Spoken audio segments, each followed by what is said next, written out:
New Mexico is a small town out on the hard, high plains in the northeast part of the state. Now, even though it's not nearly what it was during its heyday decades ago, 300 people who love big skies and wide open spaces still call it home. But even most of them agree that there's something about Roy these days that stinks.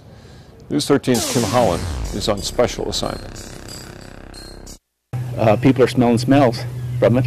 It's a smell that has everyone raising their eyebrows and their noses in the air. A potent crop of marijuana being grown in the small town of Roy, east of Wagon Mound. The state's okay with it. This is officially licensed medical marijuana.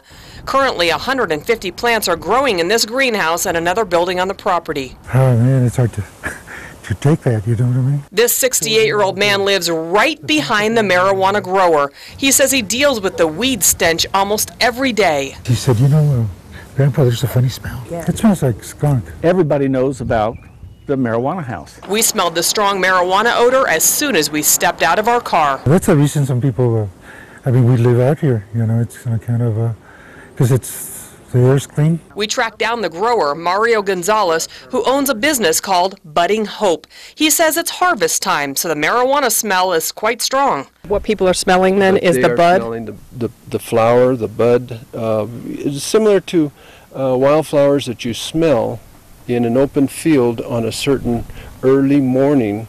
You'll smell it. Residents have had enough, but there's nothing in state law that says that growers have to keep the stink down, but it is best for their safety. The state is concerned about the odor as well, but not as much because the neighbors are complaining, but for criminals who recognize the smell with just one whiff.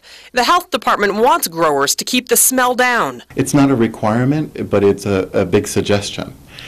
Because it's really part of what protects them from other people knowing where they may be. Dominick Zurlo with the Department of Health says his office has never received a complaint about an odor coming from a state grower.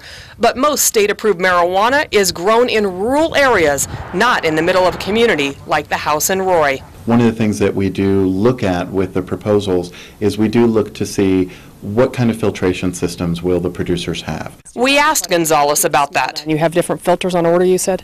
We purchased some carbon filters that go on the back of the exhaust fans. Do you have any concern that the smell is getting out to the neighbors and maybe that's tipping people off of what you have growing there? We have an extensive security system in place. So until the filters are in place, residents will have to put up with the stench penetrating their houses, clothes, and cars. I mean, it's hard to live with it. The state does plan to check out the grower to see if it's still in compliance. Kim Holland, KRQE News 13.